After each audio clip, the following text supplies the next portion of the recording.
বন্ধুগণ, আমরা ত্রিপুরা অনিয়মিত কর্মচারী মঞ্চের উদ্যোগে আজকে এই সাংবাদিক সম্মেলনে মিলিত হয়েছি। প্রথমেই আপনাদের সবাইকে ধন্যবাদ এই আমাদের সাংবাদিক সম্মেলন কভার করতে আসার জন্য। আমরা আগামী 4 জুলাই আগরতলা শহরে ত্রিপুরা রাজ্যের 40,000 অনিয়মিত কর্মচারী আমরা রাজ্যের বিভিন্ন প্রান্ত থেকে এখানে আসব এবং আগরতলা শহরে রবীন্দ্রভবন প্রাঙ্গণ থেকে জমায়েত হয়ে মিছিল করে আমরা মহাকরণে যাব রাজ্যের মুখ্য সচিবের কাছে অনিয়মিত কর্মচারীদের দাবি দেওয়া সম্বলিত স্মারকলিপি প্রদান করার জন্য। আমরা যেই দাবিগুলো নিয়ে আগামী 4 জুলাই রাজ্যের ইতিহাসে সর্ববৃহৎ অনিয়মিত কর্মচারীদের মিছিল এবং সমাবেশ করতে যাচ্ছি, সেই দাবিগুলোর মধ্যে অন্যতম দাবি হচ্ছে সমস্ত অনিয়মিত কর্মচারীদের অবিলম্বে নিয়মিতকরণ করতে হবে। নিয়মিতকরণ করার সাপেক্ষে অনিয়মিত কর্মচারীদের সমকাজে সমবেতন প্রদান করতে হবে। আমাদের আরেকটি গুরুত্বপূর্ণ দাবি হলো যে সমস্ত পার্ট টাইম ওয়ার্কার, আংশিক সময়ের কর্মী আছেন, তাদেরকে যারা 10 বছর অতিক্রম করেছে তাদেরকে অনিয়মিত কর্মচারীর মর্যাদা এবং স্বীকৃতি দিতে হবে। যে সমস্ত অনিয়মিত কর্মচারী ইতিমধ্যে শূন্য হাতে অবসরে গেছেন তাদেরকে এককালীন 10 লক্ষ টাকা করে এককালীন অনুদান প্রদান করতে হবে। আমরা দাবি করেছি যে 31 জুলাই 2018 সন আমাদের রাজ্যের অনিয়মিত কর্মচারীদের জীবনের সবচেয়ে কালো দিন, কারণ ওই দিন অনিয়মিত কর্মচারীদের নিয়মিতকরণ করার জন্য যে স্কিম ছিল 2007-8 সন থেকে, সেই স্কিম সরকার বাতিল করে এবং সরকার ঘোষণা করে যে আমরা এই স্কিমগুলো বাতিল করছি, আমরা নতুন করে স্কিম প্রণয়ন করব। 2018-র 31 জুলাইয়ের পর আজকে আমরা দাঁড়িয়ে আছি 2রা জুলাই 2025-এ, এখন অবধি সরকার স্কিম করেনি। এই স্কিম না করার ফলে অনিয়মিত কর্মচারীদের ভবিষ্যৎ অন্ধকার।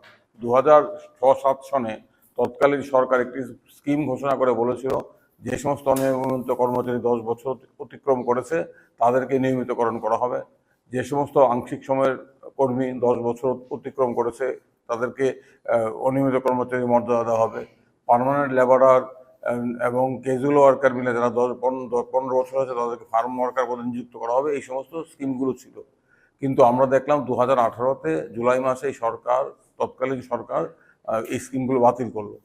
এবং আমরা এটাও দেখেছিলাম 2017 নির্বাচনের পূর্বে ঘোষণা করা হয়েছিল নির্বাচনে যদি বিজেপি দল ক্ষমতায় আসে তাহলে সমস্ত স্তরের অনিয়মিত কর্মচারীদের অবিলম্বে নিয়মিতকরণ করা হবে।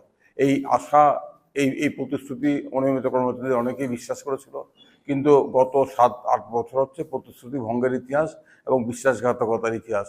গত 8 বছরে একজন অনিয়মিত কর্মচারীকেও নিয়মিত করা হয়নি এবং অনেক অনিয়মিত কর্মচারী শূন্য হাতে বাড়ি ফিরেছেন। তাদের এই দুর্দশার প্রতিবাদে অনিয়মিত কর্মচারীদের সমস্যা নিরসনের জন্যই আমরা গত বছর 2024-এ অক্টোবর মাসে আমরা ত্রিপুরা অনিয়মিত কর্মচারী গঠন করি। আমরা ডিসেম্বরে IMA হলে কনভেনশন সংগঠিত করেছিলাম, সেখানে আমাদের দাবি সনদ গৃহীত হয়েছে। পরবর্তী সময়ে আমরা জানুয়ারির প্রথম সপ্তাহে প্যারাডাইস চমনিতে আমাদের দাবি দেওয়ার সমর্থনে ব্যাপক বিরাট ধর্ণা সংগঠিত করেছি। আমরা গত এই 4 তারিখের কর্মসূচির পূর্বে রাজ্যের 8টি জেলা শাসকদের কাছে আমাদের দাবিগুলো নিয়ে আমরা দাবি সনদ পেশ করেছি এবং এই দাবি সনদ পেশ করার সময় আমরা সমস্ত অনিয়মিত কর্মচারীদের পক্ষ থেকে ব্যাপক উৎসাহ, সমর্থন এবং সহযোগিতা পেয়েছি। আমরা আশা করছি আমাদের 4 জুলাইয়ের মিছিল এবং মহাকরণ অভিযান সফল হবে। হাজার হাজার অনিয়মিত কর্মচারী অংশগ্রহণ করবেন। আমরা আশা করব, আমরা সরকারের কাছে আবেদন জানাবো 40,000 অনিয়মিত কর্মচারীর ভাগ্য নিয়ে ছিনিমিনি করা নয়।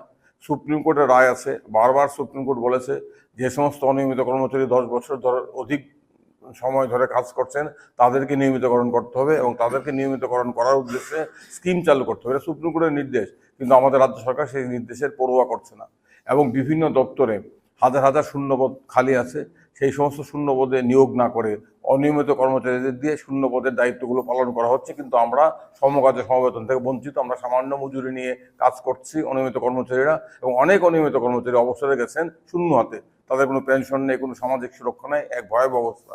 পাম্প অপারেটরদের ক্ষেত্রে আমরা দেখছি গত কয়েক মাস ধরে